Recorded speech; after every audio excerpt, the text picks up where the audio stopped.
একসময় দুজন দুজনকে কথা দিয়েছিলাম যে আমাদের সুখ দুঃখ সবকিছু পরস্পর পরস্পরকে বলবো। কথা দিয়েছিলাম না? সেই সব দিনগুলো আমার জীবন থেকে হারিয়ে গেছে। কিচ্ছু হারায়নি রুদ্র, কিচ্ছু হারায়নি। আমরা ঠিক আগের মতনই আছি। দেখো না, সেদিন ওরম একটা দিন ছিল, আমরা একসাথে বসে দুজনকে কথা দিয়েছিলাম। চন্দ্রা, কিছু কথা শুধু কথাতেই থেকে যায়। আমরা মানুষগুলো হয়তো এক, কিন্তু মনগুলো পাল্টে গেছে, সেটা তুমি বুঝতে পারছো না? আমি বিশ্বাস করি না,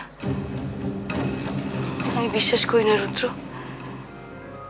আমরা পাল্টাইনি, আমরা ঠিক আগের মতনই আছি, আর তুমি আমাকে ঠিক আগের মতনই ভালোবাসো। পিউ আমায় প্রথম বলল, আর মানি দেখলাম খুব খোঁজাখুঁজি করছে বালাটা। আমি শিওর বালাটা ওই ঘরেই আছে। নাও তো থাকতে পারে, সেটা ভবিষ্যৎ বলবে। তুমি শুধু শুধু এটা নিয়ে মাথা ঘামিও না। তুমি এমনি যথেষ্ট মনে কষ্টে আছো, আবার অন্যের ঝামেলা মাথায় তোমার নেওয়ার দরকার কি অপর্ণা? আমি কারুর ঝামেলা মাথায় নিচ্ছি না টুইমা। আমি শুধু মানির কষ্টটা বোঝার চেষ্টা করছি। আপনি ঠিকই বলেছেন, আমি নিজেও তো খুব মনোকষ্টে আছি, তাই বোধহয় অন্যের যন্ত্রণা এত সহজে বুঝতে পারি। আর একই বাড়িতে একই ছাদের তলায় থেকে শুধুমাত্র নিজের ভাবনা ভাবলে তো চলে না, পাশের মানুষটার কষ্টও বুঝতে হয়। আর আমার নিজের সমস্যাটা এতটাই জটিল যে সেটা মন দিয়ে ভাবনা চিন্তা করে কোনো লাভ নেই, কারণ তার সমাধানের পথটাই তো আমার কাছে নেই। এবার এখান থেকে ওঠো, চলো তো। কোথায় যাব? বাবা, ঘুমোবে না? চলো, তুমি শুয়ে থাকবে, আমি তোমার মাথায় হাত বুলিয়ে দেবো, দেখবে ঠিক ঘুম চলে আসবে। আমার ঘুম আসবে না চন্দ্রা, তুমি যাও, কাল আবার অফিস আছে। খালি আমার অফিস আছে, তোমার বুঝি নেই?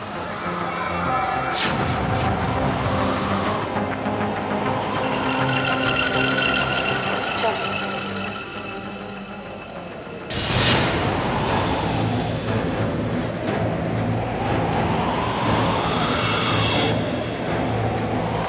দোয়েল, তুমি এখনো ঘুমাওনি? দেখেছো রুদ্রর কাণ্ড? এত রাত হয়ে গেল, ও এখনো ডিনার করলো না। তাই বলছিলাম। রুদ্র কেন? তুমিও তো ডিনার করনি। করা হয়নি আর কি।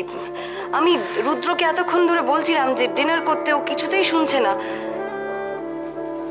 কি বলছো? রুদ্র তোমার কথা শুনছে না? স্ট্রেঞ্জ। কি হয়েছে তোমাদের মধ্যে? মান অভিমান? আর একটু ভালো করে বুঝিয়ে বলো, ও নিশ্চয়ই বুঝবে। Good night.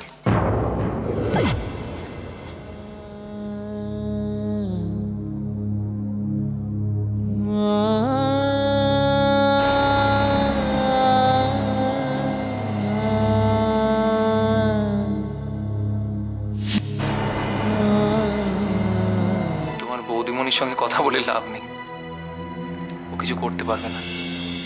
কি যে বলো না তুমি? তুমি জানো বৌদিমণি তোমায় কত ভালোবাসে। যাকে এক কাপ চা দেবে? তুমি দাঁড়াও, আমি এক্ষুনি আনছি। নিতাইদা,